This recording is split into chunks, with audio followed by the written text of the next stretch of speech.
എന്റെ യൂട്യൂബ് ചാനലിലേക്ക് ഏവർക്കും സ്വാഗതം. നമ്മൾ ഇന്ന് തുടരുന്നത് ഇടനാഴിയിലെ കവിത എന്ന പ്രണയകഥയുടെ അടുത്ത ഭാഗമാണ്. അധ്യായം 13. ക്യാമ്പസ് രാഷ്ട്രീയം. കോളേജ് ക്യാമ്പസിലെ അന്തരീക്ഷം കുറച്ചു ദിവസങ്ങളായി കലുഷിതമായിരുന്നു. വരാനിരിക്കുന്ന യൂണിയൻ ഇലക്ഷന്റെ ചൂടിൽ ക്യാമ്പസ് രണ്ട് ചേരികളായി തിരിഞ്ഞു. ചുമരുകളിൽ പോസ്റ്ററുകൾ പടർന്നു പിടിച്ചു. മുദ്രാവാക്യങ്ങൾ ഇടനാഴികളിലെ നിശബ്ദതയെ ഭേദിച്ചു. ലിയാമിനെ പോലെ രാഷ്ട്രീയത്തിൽ താല്പര്യമില്ലാത്ത ഒരാൾ പോലും ഈ തിരമാലകളിൽ നിന്ന് രക്ഷപ്പെട്ടില്ല. മാഗസിൻ കമ്മിറ്റിയിലെ അംഗമെന്ന നിലയിൽ രാഷ്ട്രീയ പാർട്ടികൾക്ക് തങ്ങളുടെ പക്ഷം പിടിക്കാൻ ലിയാമിനെ ആവശ്യമായിരുന്നു. അവന്റെ ചിത്രങ്ങൾക്ക് അത്രമേൽ സ്വാധീനമുണ്ടായിരുന്നു. അന്ന് വ്യാഴാഴ്ചയായിരുന്നു. ഉച്ച കഴിഞ്ഞതോടെ അന്തരീക്ഷത്തിൽ ഒരുതരം അസ്വസ്ഥത പടർന്നു. സയൻസ് ബ്ലോക്കിന് മുന്നിൽ രണ്ട് വിഭാഗം വിദ്യാർത്ഥികൾ തമ്മിൽ തർക്കം തുടങ്ങിയിരുന്നു. മായ അപ്പോഴും ലാബിനുള്ളിലായിരുന്നു. പുറത്തെ ബഹളങ്ങൾ അവൾ ഗൗരവത്തിലെടുത്തില്ല. എന്നാൽ ലിയാം ആ സമയം ആർട്സ് ബ്ലോക്കിൽ നിന്ന് ലൈബ്രറിയിലേക്ക് വരികയായിരുന്നു. പെട്ടെന്നാണ് ആ തർക്കം ഒരു വലിയ സംഘർഷമായി മാറിയത്. കല്ലേറുകളും ഉന്തും തള്ളും തുടങ്ങി. പോലീസ് ജീപ്പുകൾ ഗേറ്റിന് പുറത്ത് സൈറൻ മുഴക്കി. വിദ്യാർത്ഥികൾ ചിതറിയോടി. ലിയാം ഓടാൻ ശ്രമിച്ചില്ല. അവൻ ആ പഴയ ഇടനാഴിയുടെ ഒരു തൂണിന് പിന്നിൽ ഒളിച്ചു നിൽക്കുകയായിരുന്നു. തന്റെ കയ്യിലുണ്ടായിരുന്ന സ്കെച്ച് ബുക്ക് അവൻ നെഞ്ചോട് ചേർത്ത് പിടിച്ചു. അവനെ പിടിക്ക്, അവൻ മറ്റവന്മാരുടെ കൂടെയുള്ളവനാ, ആരോ വിളിച്ചു പറഞ്ഞു.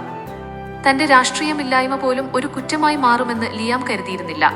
ഒരു സംഘം വിദ്യാർത്ഥികൾ ലിയാമിന് നേരെ പാഞ്ഞെടുത്തു. അവർ അവനെ ക്രൂരമായി തള്ളി താഴെയിട്ടു. ലിയാമിന്റെ കയ്യിലിരുന്ന സ്കെച്ച് ബുക്ക് അവർ വലിച്ചുകീറി വായുവിൽ പറത്തി. അവന്റെ വർണ്ണങ്ങൾ മണ്ണിൽ ചിതറി.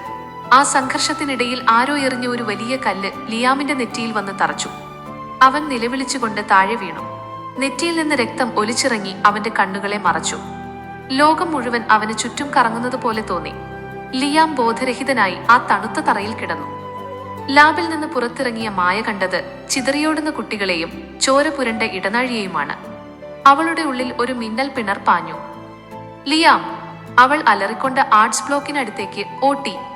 തടയാൻ വന്ന അധ്യാപകരെയും സുഹൃത്തുക്കളെയും അവൾ വകഞ്ഞുമാറ്റി.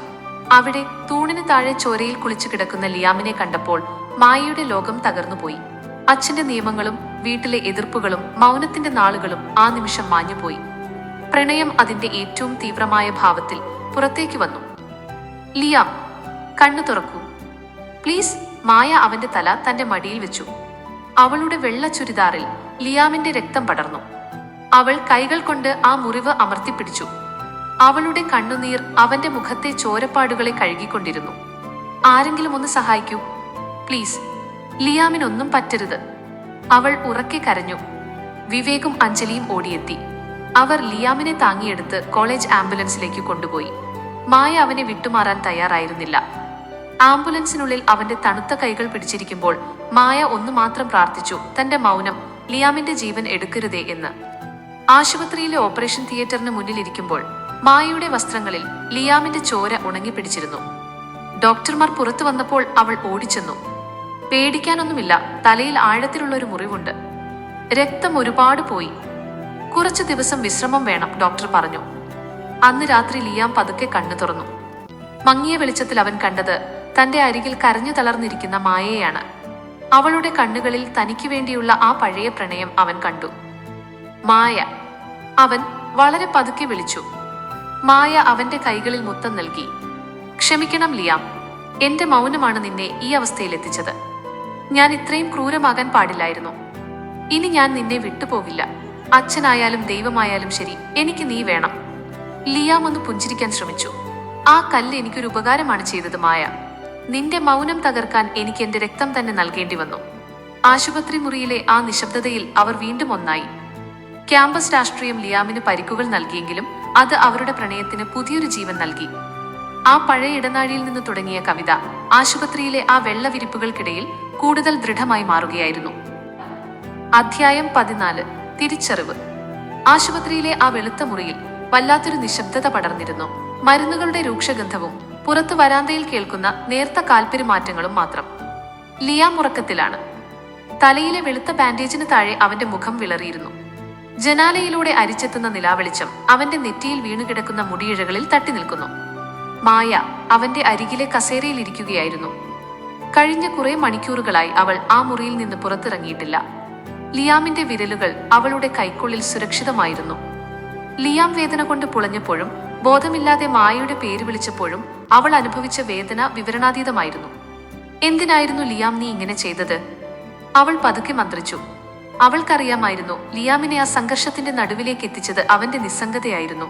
തന്നിൽ നിന്നുള്ള വേർപിരിയൽ അവനെ എത്രത്തോളം തകർത്തിരുന്നു എന്നതിന്റെ തെളിവായിരുന്നു ആ മുറിവുകൾ. അല്പനേരം കഴിഞ്ഞ് ലിയാം പതുക്കെ കണ്ണു തുറന്നു. മരുന്നിന്റെ മയക്കത്തിൽ നിന്ന് അവൻ ഉണരുകയായിരുന്നു.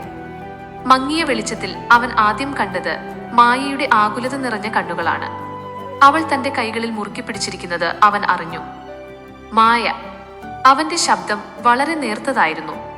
ലിയാം, നീ സംസാരിക്കരുത്, വിശ്രമിക്കൂ. മായ അവന്റെ നെറ്റിയിൽ പതുക്കെ തലോടി. ഇത് സ്വപ്നമല്ലല്ലോ മായ? ലിയാം ഒരു നേർത്ത പുഞ്ചിരിയോടെ ചോദിച്ചു. നീ വീണ്ടും എന്റെ അരികിൽ എന്റെ കൈകൾ പിടിച്ചിരിക്കുകയാണല്ലോ. ഞാൻ കരുതി നീ എന്നേക്കുമായി ആ ഇടനാഴിയിൽ എന്നെ തനിച്ചാക്കി പോയെന്ന്. മായയുടെ കണ്ണുകളിൽ നിന്ന് കണ്ണുനീർ തുള്ളികൾ അവന്റെ കൈയിലേക്ക് വീണു.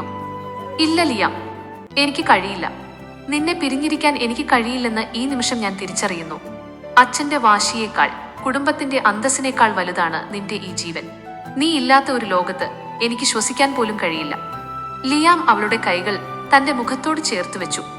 മായ, നിന്റെ മൗനം ആ കല്ലുകളേക്കാൾ കൂടുതൽ എന്നെ വേദനിപ്പിച്ചിരുന്നു. ഓരോ ദിവസവും നീ എന്നെ കാണാതെ നടന്നു പോകുമ്പോൾ എന്റെ ഉള്ളിലെ നിറങ്ങൾ ഓരോന്നായി മാഞ്ഞു പോകുകയായിരുന്നു. നിനക്ക് വേണ്ടി ഞാൻ ആ കത്തുകളെല്ലാം എഴുതിയത് നീ വായിക്കാതിരിക്കാനായിരുന്നോ? മായ വിങ്ങിപ്പൊട്ടിക്കൊണ്ട് പറഞ്ഞു. ഞാൻ ആ കത്തുകളെല്ലാം കണ്ടു ലിയാം. പക്ഷേ ഒന്നുപോലും തുറക്കാൻ എനിക്ക് ധൈര്യമുണ്ടായിരുന്നില്ല. അത് തുറന്നാൽ എന്റെ ഉള്ളിലെ മഞ്ഞുരുകി പോകുമെന്ന് എനിക്ക് പേടിയായിരുന്നു. അച്ഛൻ തന്ന സത്യത്തിന്റെ പേരിൽ ഞാൻ നിന്നെ ക്രൂരമായി ശിക്ഷിച്ചു. എന്നോട് ക്ഷമിക്കൂ മായ. ലിയാം ഗൗരവത്തോടെ അവളെ നോക്കി.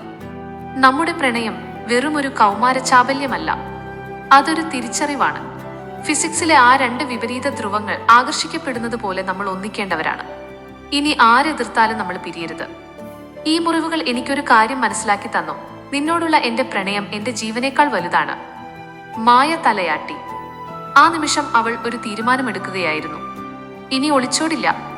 ലോകത്തിനു മുന്നിൽ, അച്ഛന്റെ മുന്നിൽ തന്റെ പ്രണയം ഉറക്കെ പറയാനുള്ള കരുത്ത് അവൾ ശേഖരിച്ചു. നമുക്ക് ഒന്നിച്ചു ജീവിക്കണം ലിയാം, മായ പതുക്കെ പറഞ്ഞു. നിന്റെ ചിത്രങ്ങളിലെ ആ നീല നിറമായി, നിന്റെ കവിതകളിലെ ആ മൗനമായി എനിക്ക് എന്നും നിന്റെ കൂടെ കഴിയണം. പരീക്ഷകൾ കഴിയട്ടെ, നമ്മൾ ഒരു വഴി കണ്ടെത്തും. രാത്രിയുടെ നിശബ്ദതയിൽ ആ ആശുപത്രി മുറി ഒരു പുണ്യസ്ഥലമായി മാറി.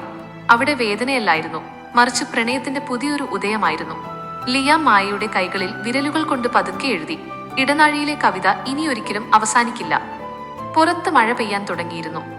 ആദ്യമായി കണ്ടുമുട്ടിയ ദിവസത്തെ പോലെ ആ മഴത്തുള്ളികൾ ജനാലച്ചില്ലുകളിൽ താളം പിടിച്ചു.